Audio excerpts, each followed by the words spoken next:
Vincent Morrison had always been a man who calculated odds.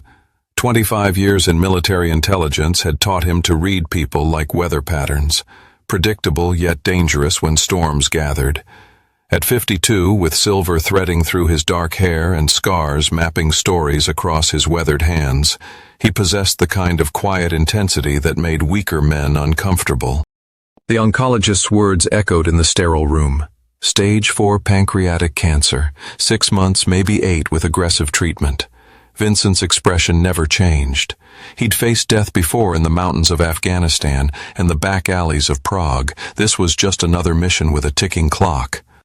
Dr. Patricia Henley, a woman who had delivered thousands of these conversations, found herself unsettled by his calm. "Mr. Morrison, I know this is overwhelming. We have counselors."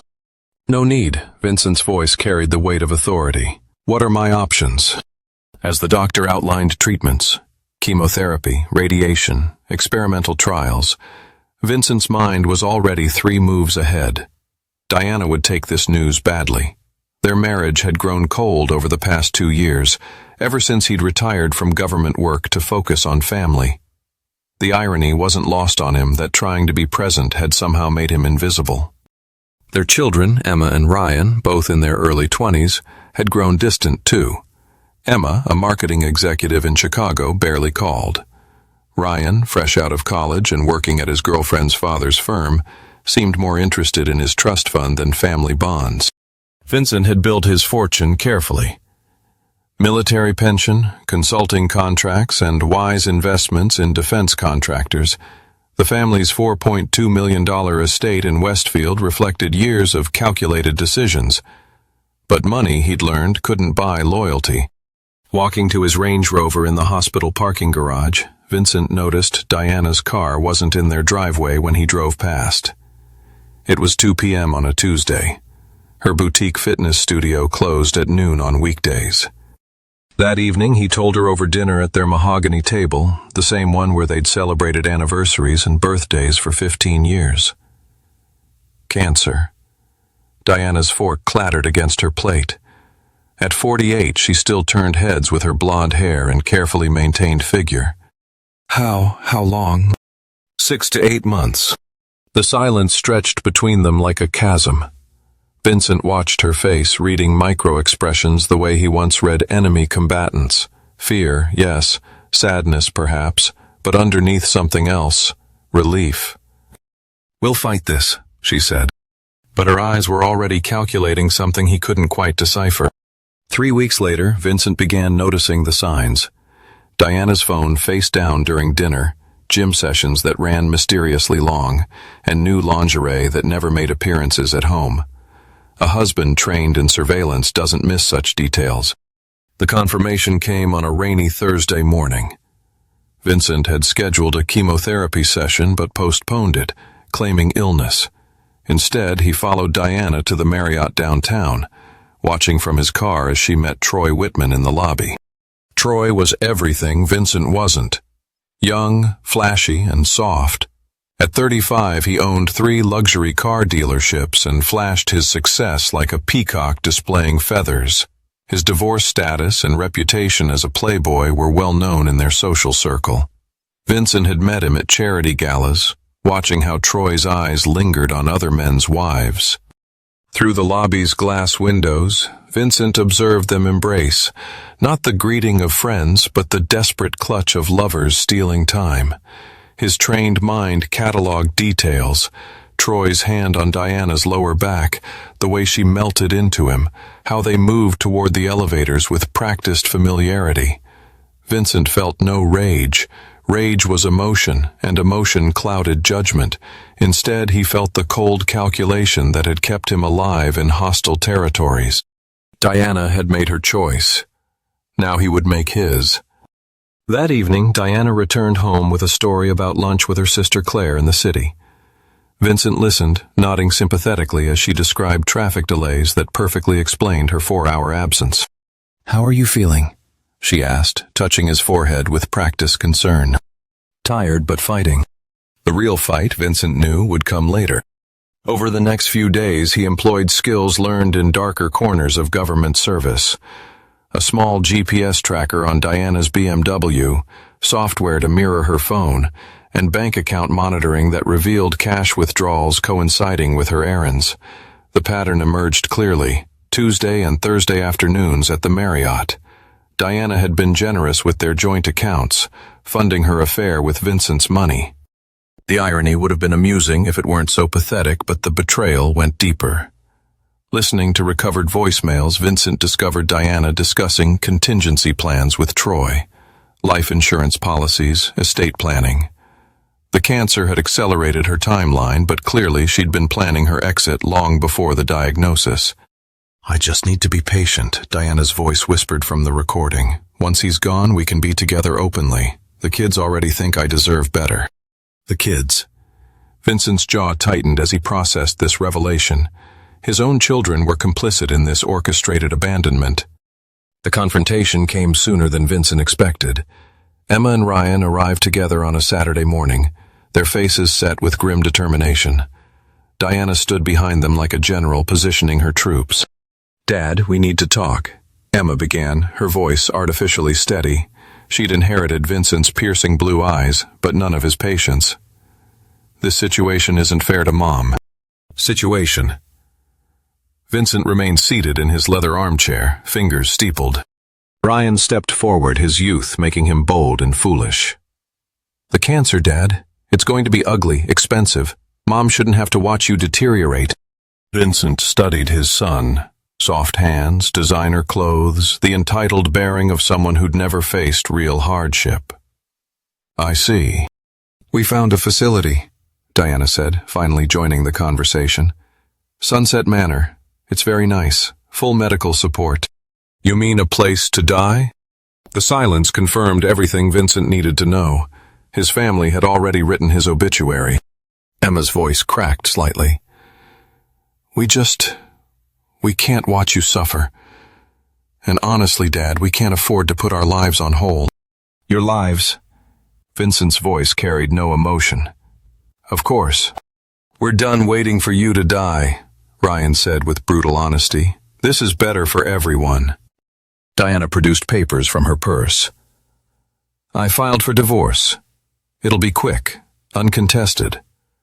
You'll keep half of everything, which is more than enough for your care." Vincent accepted the papers without reading them. Behind Diana, he glimpsed a figure by the window, Troy Whitman smoking a cigarette by his silver Porsche. The man couldn't even wait in the car properly. "When do I leave?" Vincent asked. "Today," Diana said. "I've packed your clothes and these." She handed him a cardboard box filled with photo albums and mementos. "Enjoy the memories." The kiss she gave him was theatrical, performed for an audience of one. Troy's cologne lingered on her lips. At Sunset Manor, a grim facility that smelled of disinfectant and defeat, Vincent found himself in a sparse room with a single window overlooking a parking lot. The other residents were warehoused bodies waiting for death, exactly what his family assumed he'd become. Nurse Rebecca Martinez, a tired woman in her 50s, helped him settle in. "You can make one phone call to let people know you're here," she said kindly. "Family policy?" Vincent smiled for the first time in weeks. "Just one call." "I'm sorry, but yes, budget constraints." That evening, as Sunset Manor settled into its usual rhythm of forgotten lives, Vincent dialed a number he knew by heart. The phone rang twice before a gravelly voice answered. "Konstantin, it's Vincent." Silence stretched across the connection before Konstantin Petrov spoke again, his Russian accent thick with surprise. "My friend, I heard about your diagnosis. I am sorry." "Don't be. I need a favor." "Of course, anything." Vincent outlined his situation in careful detail. Konstantin listened without interruption, a professional courtesy between two men who'd operated in shadows. "Your family," Konstantin said finally. "They sound like people who mistake kindness for weakness. A common error." "How much time do we have?" "The doctors say 6 months. I think we can work with less. Consider it done. The old protocols, all of them. But Konstantin, I want them to understand their mistake before the end." "As you wish. Welcome back to the game, Vincent. Vincent hung up and laid back on the narrow bed, staring at the water-stained ceiling. Tomorrow, Diana and Troy would begin planning their new life together. The children would return to their selfish pursuits, content that their burden had been efficiently disposed of. None of them knew that Vincent Morrison had just activated a network that stretched from Moscow to Mexico City, built over 25 years of classified operations. They thought they were dealing with a dying man. They were about to learn how wrong they could be. By dawn, the machine was already in motion. Constantine's reach extended far beyond what most people could imagine. A spider's web of contacts spanning legitimate businesses, gray markets, and darker territories where questions weren't asked. Vincent's first visitor arrived at 8 a.m., disguised as a chaplain. Father Miguel Santos possessed the kind of calm demeanor that made people trust him instinctively. Few knew that before his calling to serve God, he'd served other masters in the intelligence community. "Vincent," Miguel said, settling into the visitor's chair. "Constantine briefed me. We're all sorry about your situation. Sorry enough to help. Brother, we're family. Family doesn't abandon family." Miguel passed Vincent a small cross pendant. Inside its hollow chamber were 3 items: a secure phone, a credit card linked to untraceable accounts, and a micro USB drive containing detailed dossiers. "Your wife and her lover," Miguel explained. "Complete backgrounds, financial records, psychological profiles. Some interesting details emerged."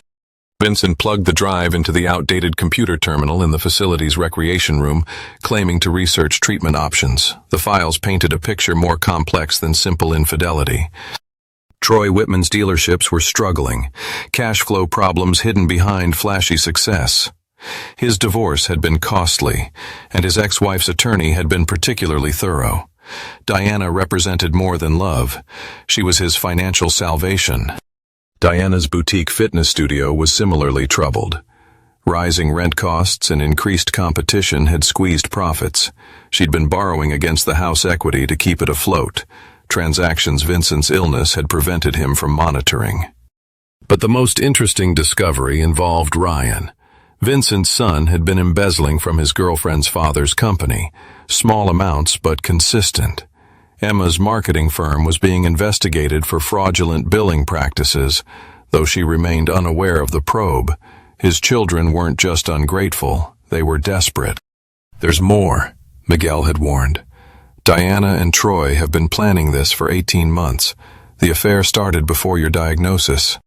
They were already discussing marriage when the cancer appeared. Vincent absorbed this information with professional detachment. Emotion would cloud his judgment, and judgment was all that mattered now. The next phase required careful orchestration. Vincent's deterioration began slowly.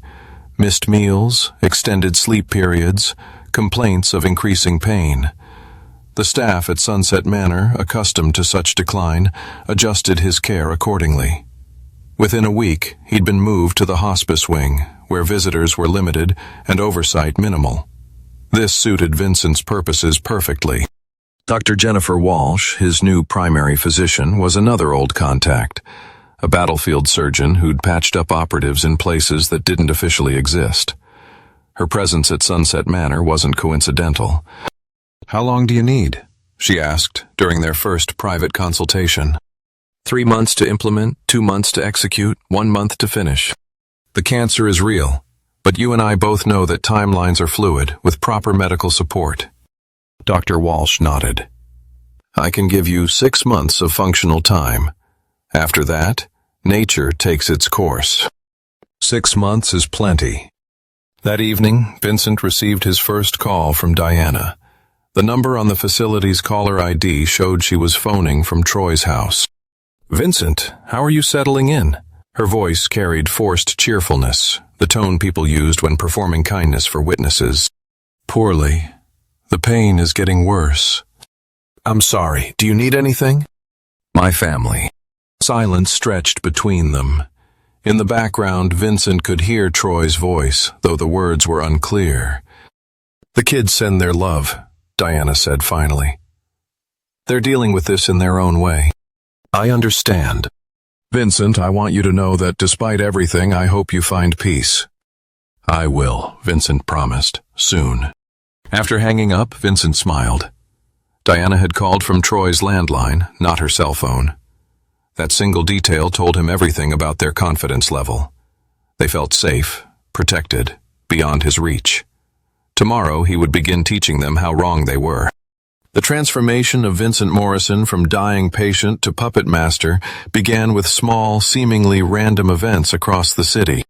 Troy Whitman arrived at his flagship dealership on Monday morning to find his coffee shop neighbor, Cafe Milano, had been sold to new owners. The previous owner, an elderly Italian man named Jeppe, had apparently received an offer too good to refuse. The new owners were polite, but made it clear they'd be renovating extensively, starting with the shared parking area. By Tuesday, Troy's prime parking spaces were blocked by construction equipment. By Wednesday, the cafe's new sound system was being tested with what could only be described as experimental jazz, at volumes that made customer conversations impossible. Just bad luck, Troy told his sales manager Derek Hopkins as they watched potential customers walk away from the chaos. Derek, a 20-year veteran of car sales, wasn't so sure. 3 coincidences make a pattern, boss. Meanwhile, Diana's problems began more subtly. Her fitness studio's landlord, Wallace Properties, had been purchased by a shell company. The new owners wanted to reassess all current lease agreements and requested detailed financial records dating back 3 years. The letter arrived the same day her top instructor, Maria Santos, announced she was leaving to start her own studio across town. Maria had been offered a partnership deal and startup capital that Diana couldn't match. It's just business, Diana, Maria said, though she couldn't meet her boss's eyes. You understand? By Thursday, Diana had lost 3 more instructors and 12 long-term clients. Word was spreading that her studio was unstable, possibly closing. In the fitness industry, reputation was everything. It's like someone's orchestrating this, Diana told Troy over dinner at his increasingly empty dealership. First your problems, now mine. Troy forced a smile, though stress was etching new lines around his eyes. We'll figure it out. Maybe it's time to make some changes anyway. Neither suspected that every challenge they faced had been carefully designed by a man they dismissed as a dying nuisance. Vincent's coordination of these events happened through a network his family couldn't imagine. Constantine's contacts had purchased the cafe through 3 layers of shell companies. Maria Santos was Father Miguel's cousin, and her new studio's financing came from Vatican charities with unusually flexible investment criteria. But the psychological campaign was just the beginning. Vincent's next move required a more personal touch. Using his secure phone, he contacted an old asset named Tommy Brennan, a private investigator whose methods occasionally ventured into gray areas. I need surveillance on 2 targets, Vincent explained. Full spectrum, digital, physical, financial, everything like the old days. Exactly like the old days. Tommy's team was thorough. Within 48 hours, they'd established that Diana and Troy met every Tuesday and Thursday at the Marriott, but also maintained a second location, a small apartment Troy had rented under his deceased father's name. More interestingly, Diana had opened a private safe deposit box using her maiden name. What's in the box? Vincent asked. Working on it. But the timing is interesting. She opened it 2 weeks after your diagnosis. Vincent filed this information away. Diana was more calculating than he'd given her credit for. The safe deposit box suggested she was preparing for multiple contingencies. His children required different approaches. Emma's marketing firm was indeed under federal investigation, but the probe was moving slowly through bureaucratic channels. Vincent arranged for that investigation to accelerate, ensuring Emma's name appeared prominently in the files. Ryan's embezzlement was easier to address. Vincent anonymously provided evidence to his girlfriend's father, including detailed transaction records and timestamps. The young man's sticky fingers had been busier than anyone suspected. By Friday evening, both of Vincent's children had received urgent summons from their respective employers, emergency meetings, serious discussions about their futures. The beautiful irony was that Vincent wasn't framing his children. He was simply revealing crimes they had already committed. Their greed had provided him with the perfect weapons.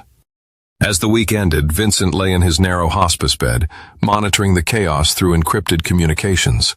Diana and Troy were beginning to crack under the pressure. Their carefully planned future was developing stress fractures. But Vincent was just getting started. The real pain would begin when they realized someone was hunting them, and that their abandoned patriarch might not be as helpless as they'd assumed. The game was accelerating, and Vincent Morrison was playing by rules his family had never learned. Monday morning brought fresh disasters for the conspirators. Troy Whitman discovered that his business insurance had been canceled due to irregularities in his application process. The insurance company, Hartford Financial, claimed they'd found discrepancies in his reported revenue figures dating back 2 years. "This is impossible," Troy shouted at his insurance agent, a nervous man named Pete Kovac. "I've never lied on any applications." "Mr. Whitman, I'm sorry, but the audit uncovered significant inconsistencies. Without insurance, you can't legally operate the dealership." Troy's face paled. "Audit? What audit? Nobody told me about any audit." Pete shuffled papers uncomfortably. "It was initiated by an anonymous tip to our fraud division, very detailed. Someone provided documentation we couldn't ignore." As Troy struggled with his insurance crisis, Diana faced her own catastrophe. The IRS had arrived at her fitness studio with a warrant to examine her books. Agent Sarah Martinez explained that they'd received reports of unreported cash income and fraudulent business expense claims. "Ma'am, we have detailed records suggesting you've been operating a cash-only side business," Agent Martinez said, spreading documents across Diana's desk.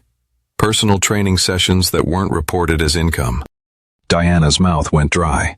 She had been taking cash payments from private clients, money she'd used to fund her affair without leaving traces her husband might discover. There must be some mistake. The documentation is quite thorough. Someone provided us with dates, times, and client names. We'll need to examine all your financial records going back 3 years. By Wednesday, both Diana and Troy were drowning in bureaucratic investigations that seemed to come from nowhere. Their stress was compounding, and their affair, once a source of joy and excitement, had become a liability neither could afford. Emma Morrison received her own devastating news. That week, the FBI had expanded their investigation into her marketing firm, and her name appeared on a list of employees suspected of creating fraudulent billing schemes. Her supervisor, Janet Walsh, called her into the office with barely concealed panic. "Emma, I need to ask you directly. Have you been inflating client billing hours?" Emma's stomach dropped. She had been padding her timesheets, small amounts that she'd assumed would never be noticed. Sometimes I round up. The FBI has transaction records showing systematic overbilling tied to your account codes. They're talking about criminal charges." Ryan's situation was equally dire. His girlfriend's father, Richard Dalton, had confronted him with evidence of embezzlement that was so detailed it included screenshots of Ryan's computer activity. $15,000, Richard said, his voice cold as winter. "Spread across 8 months. Did you think I was stupid, boy?" Ryan's hands trembled as he stared at the evidence. "Mr. Dalton, I can explain. You stole from me while dating my daughter, while sleeping under my roof. You're finished, Ryan, financially, professionally, and personally." By Thursday evening, Vincent's family was in complete crisis mode.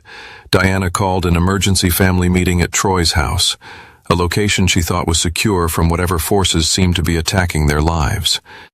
Vincent learned about the meeting through Tommy Brennan's surveillance team. Hidden cameras in Troy's living room provided real-time audio and video feeds that Vincent watched from his hospice bed with the detached interest of a chess master observing amateur players. "This can't be coincidental," Diana said, pacing Troy's living room like a caged animal. "All of us being investigated at the same time. Someone's targeting us." Emma sat on the couch next to her brother, both looking haggard. "But who?" And why? Troy loosened his tie, stress evident in every movement. Maybe it's connected to Vincent somehow. Dad's dying, Ryan said. He's stuck in hospice care. How could he be behind this? Diana stopped pacing. Vincent has connections, military intelligence, government contracts. Maybe he found out about us before he got sick. Found out what? Emma asked. Diana and Troy exchanged glances. They hadn't told the children about the depth of their affair or their plans. About my divorce plans, Diana said carefully. Maybe he's trying to hurt me financially before he dies. Vincent smiled at the television screen. They were beginning to understand they had an enemy, but they still couldn't grasp the scope of their miscalculation. Troy stood up, decision hardening his features. We need to accelerate our timeline. Get the divorce finalized immediately. Transfer what assets we can before these investigations destroy everything. What about the kids? Diana asked. Emma and Ryan looked confused and hurt. They'd been tools in their mother's plan, but nobody had bothered to explain the full strategy. They'll be fine, Troy said dismissively. They're adults. They can handle their own problems. Vincent felt a cold satisfaction as he watched his children realize they'd been abandoned twice. First when they discarded him, and now when their mother chose her lover over them. The meeting continued for another hour, devolving into arguments about money, blame, and survival strategies. By the end, cracks were showing in every relationship in the room. As Vincent prepared for sleep that night, he reflected on the progress.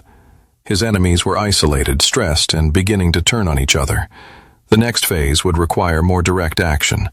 Tomorrow he would teach them that some mistakes couldn't be undone. Friday brought the beginning of the end for Diana and Troy's carefully constructed fantasy. Vincent's plan entered its most aggressive phase with surgical precision. At 8 a.m., Troy arrived at his dealership to find it surrounded by federal agents.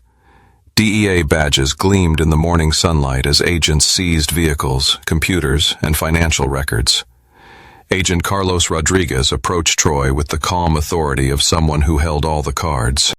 Troy Whitman, you're under arrest for money laundering and conspiracy to distribute controlled substances. What? This is insane. I sell cars. You also clean money for the Torino family, Agent Rodriguez said, producing an arrest warrant. We have financial records showing systematic washing of drug proceeds through your dealerships over the past 18 months.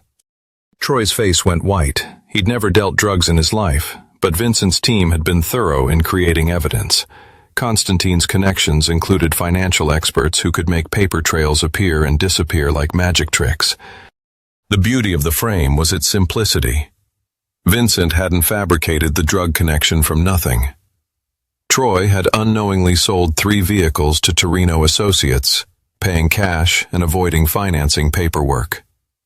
Those legitimate transactions became the foundation for an elaborate money laundering scheme that existed only in carefully constructed financial records. While Troy was being processed at federal holding, Diana received devastating news of her own. Her safe deposit box, the one she'd opened under her maiden name, had been emptied by court order. The contents, which included $47,000 in cash and jewelry, were now evidence in her tax evasion case. How did they know about the box? Diana demanded of her attorney, Marcus Friedman. Someone provided them with detailed information about your financial activities, Marcus replied grimly. The IRS has documentation going back 2 years. Your personal training payments, the cash deposits, even the jewelry purchases. It's like someone was tracking your every move. Diana felt the walls closing in around her. I need to see Vincent. Your estranged husband? Why? Because he's the only person who could know all of this. That afternoon, Diana arrived at Sunset Manor, looking like a woman on the edge of collapse. The stress of the past week had stripped away her carefully maintained facade, revealing someone desperate and frightened. Vincent received her in the facility's small visiting room, wheeled in by an attendant who discreetly withdrew. To Diana's eyes, he looked exactly like what she expected. A dying man in a wheelchair, oxygen tank beside him, pale and diminished. Vincent, she said, sitting across from him, We need to talk. About what? About what's happening to us. The investigations, the arrests. This isn't coincidence. Vincent studied her with eyes that seemed both tired and alert. I don't understand. Troy was arrested today. Drug charges, money laundering.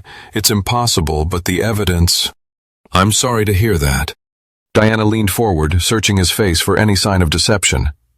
The timing is suspicious, Vincent. Everything started falling apart right after we brought you here. You think I'm responsible? Vincent's voice carried a tone of weary confusion. Diana, I'm dying. I can barely leave this room without assistance. But your connections? What connections? I'm a retired government consultant who's been out of the game for 3 years. Who do you think I could call? And even if I wanted revenge, do you honestly believe I'd waste my final months on something so elaborate? Vincent's performance was masterful. Just enough confusion to seem genuine, just enough weakness to appear harmless. Diana wanted to believe he was responsible because that would mean her problems had a source she could fight. The alternative, that their world was collapsing through sheer bad luck, was too terrifying to accept. The children are in trouble too, Diana said. Emma's being investigated by the FBI. Ryan lost his job and might face criminal charges. Our children. For the first time, Vincent showed real emotion, concern and sadness that seemed entirely authentic. What happened?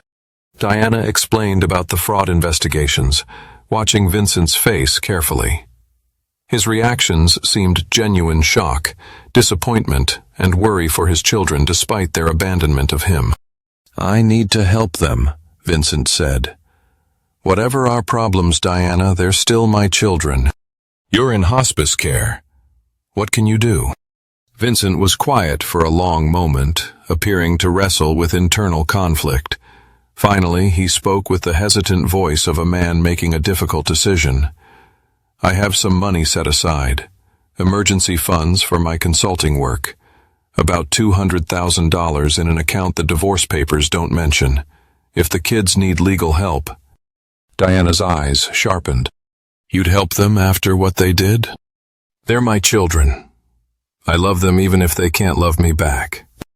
It was exactly what Diana wanted to hear, confirmation that Vincent was still the forgiving, family-focused man she'd married, someone she could manipulate one final time. Where is this money? Vincent provided account details with the reluctance of a dying man making peace with his family. Diana memorized every digit, already planning how to access funds that could solve all their problems. She left Sunset Manor, convinced that Vincent was exactly what he appeared. A sick, broken man who still loved his family despite their cruelty. The account information was a gift from someone who had nothing left to lose. Diana had no way of knowing that the account was real. The money existed, and accessing it would trigger the final phase of Vincent's carefully orchestrated revenge. As her car disappeared from the parking lot, Vincent smiled and reached for his secure phone. Phase 3 was about to begin. The account Diana accessed contained exactly what Vincent had promised, $1,200 in emergency funds. What he hadn't mentioned was that the account was monitored by federal authorities as part of an ongoing investigation into overseas money transfers related to national security. By Tuesday morning, Diana found herself in handcuffs as FBI agents executed a search warrant at her home. Special Agent Lisa Hartwell explained the charges with bureaucratic precision. Mrs. Morrison, you're being arrested for accessing funds connected to suspected terrorist financing. The account you withdrew from is flagged as part of a national security investigation. That's impossible. It's my husband's money. Mrs. Morrison, this account has been tracked for 8 months as part of Operation Clean Sweep. Your access triggered automatic alerts. Vincent had created the perfect trap. The account was legitimate, money he'd earned from consulting work with defense contractors. But Constantine's team had ensured that the account's routing numbers matched those flagged in a broader terrorism financing investigation. Diana's withdrawal made her an automatic person of interest in a federal case that had nothing to do with her affair but everything to do with her greed. While Diana sat in federal holding, her legal problems multiplied exponentially. The terrorism financing angle meant her assets could be frozen under the Patriot Act. Her divorce from Vincent was suspended pending the investigation. The $200,000 she'd withdrawn was seized as evidence. Troy, still facing his own drug charges, received news that his bail had been revoked. New evidence had surfaced suggesting he was a flight risk, evidence that included fabricated documents showing he'd been researching non-extradition countries and offshore banking. Emma and Ryan, meanwhile, learned that their parents' arrests had made their own legal situations exponentially worse. Prosecutors loved family crime networks, and the Morrison case was becoming exactly that narrative. Vincent watched the cascade of consequences from his hospice bed with the satisfaction of an artist completing a masterpiece. Every element was falling into place precisely as designed. His secure phone buzzed with an update from Tommy Brennan. Troy's lawyers are pushing for a plea deal. Diana's attorney is arguing entrapment. The kids are panicking. And our timeline. Vincent asked, everyone should be in holding or house arrest within 48 hours. No chance of coordinated response. Vincent nodded. It was time for the final revelation. Wednesday afternoon brought unexpected visitors to Sunset Manor. Emma and Ryan arrived together, both looking haggard and desperate. They'd been released on bail but faced federal charges that could destroy their lives. "Dad," Emma said, her voice breaking, "we need to talk." Vincent appeared frailer than during Diana's visit, his oxygen tank working harder, his voice weaker. Dr. Walsh had adjusted his medication to enhance the appearance of rapid decline.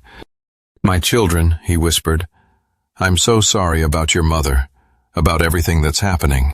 Ryan sat beside his father's wheelchair, guilt and desperation warring in his expression. "Dad, we were wrong about leaving you here, about everything." "We were scared," Emma added, "and selfish, but we're family, and we should have stayed together." Vincent reached out with a trembling hand to touch theirs. "I forgive you. I understand why you did what you did." "Can you help us?" Ryan asked. "Mom said you had emergency money, but now she's in jail and we don't know what to do." "That money is gone," Vincent said sadly. "Your mother took it all, but there might be another way." Emma leaned closer. What? "I have information about Troy, about his real business activities, things the prosecutors don't know yet." This was the beautiful lie that would complete Vincent's revenge. There was no additional information about Troy.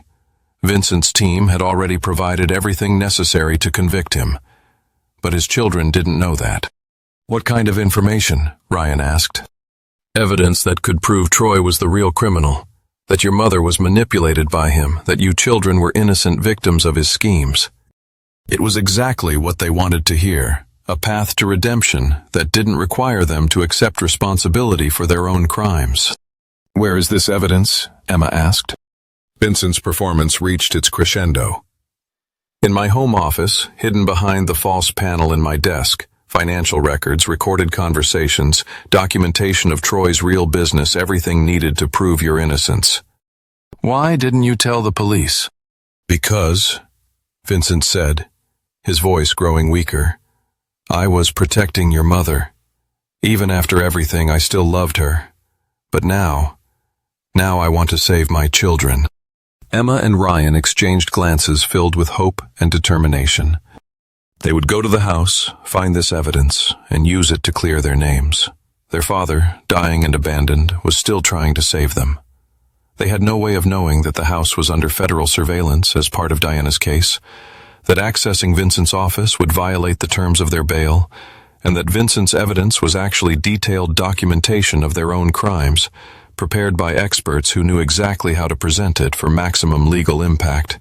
As his children left Sunset Manor with renewed hope, Vincent felt the cold satisfaction of perfect revenge.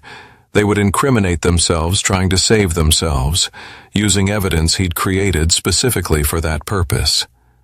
The dying man they'd abandoned was orchestrating their destruction with the precision of a master tactician, and they were walking into his trap willingly, convinced he was their salvation. Thursday evening brought the completion of Vincent Morrison's masterpiece. Emma and Ryan arrived at their childhood home as federal agents watched from surveillance vehicles positioned throughout the neighborhood. The house remained under court-ordered monitoring as part of Diana's case, making any unauthorized entry a federal crime. Using keys they'd kept from their youth, Vincent's children entered through the back door and made their way to his home office. The room felt frozen in time. Family photos on the desk, awards from his military service on the walls, the leather chair where he'd helped them with homework decades ago. Emma found the false panel exactly where their father had described it. Behind it was a manila envelope containing dozens of documents that appeared to detail Troy's financial crimes in meticulous detail. "This is it," Ryan said, reading through bank statements and transaction records. "This proves Troy was running money through shell companies. Mom had no idea." What they didn't realize was that Vincent's evidence was a carefully constructed dossier that implicated them as deeply as Troy. Financial records showed Ryan's embezzlement. Email exchanges documented Emma's fraudulent billing. Bank statements proved both children had been stealing from their respective employers long before their parents' affair began. The surveillance team watched as Emma photographed the documents with her phone, an action that constituted tampering with evidence in a federal investigation. Ryan's decision to take several original documents was theft of materials relevant to an ongoing case. By the time they left the house 30 minutes later, Vincent's children had committed multiple federal crimes while gathering evidence they thought would save them. Friday morning brought the final act. Vincent received a call from Constantine with confirmation that all elements were in place. "Your family's legal situation is now irreversible," Constantine reported. "The children's actions last night guaranteed additional charges. Diana's terrorism financing case will prevent any plea negotiations. Troy's drug conspiracy evidence is overwhelming. And the timeline. The children will be arrested within hours. Trial dates are expected within 6 months. Diana faces a minimum of 15 years. Troy faces 20 to life under trafficking statutes." Vincent felt no joy in his victory, only the cold satisfaction of justice properly served. His family had betrayed him when he was most vulnerable, abandoning him to die alone while they planned their new lives with his money.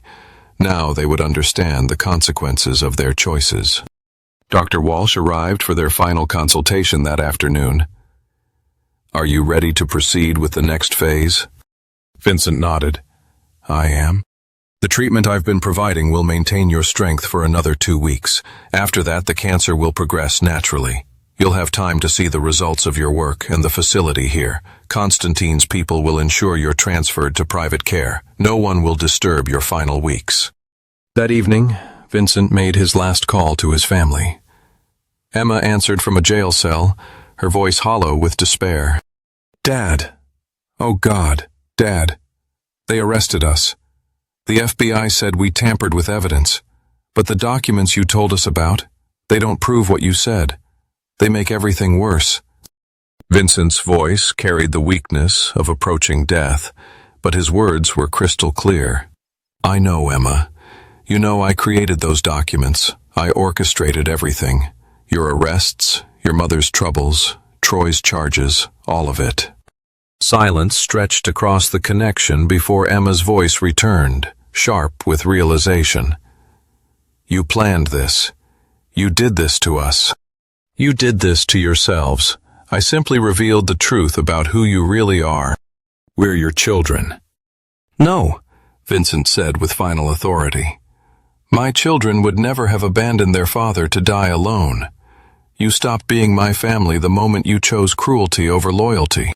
Emma's sobs echoed through the phone as the full scope of their situation became clear. "Please, Dad, we're sorry. We made a mistake." "Some mistakes can't be forgiven." Vincent ended the call and powered down the phone permanently. There would be no more contact with the people who had once been his family. They would serve their sentences knowing that their dying father had orchestrated their downfall with surgical precision. Over the following weeks, Vincent watched the legal proceedings from his private care facility. Diana received 18 years for terrorism financing and tax evasion. Troy was sentenced to life without parole under federal drug trafficking statutes. Emma and Ryan each received 7 years for fraud and evidence tampering. Their appeals were systematically denied as Vincent's network ensured that every legal avenue led to dead ends. The evidence against them was overwhelming because Vincent had made it overwhelming. As Vincent's cancer entered its final stages, he reflected on the perfect symmetry of his revenge. His family had betrayed him when he was vulnerable, so he had destroyed them when they were vulnerable.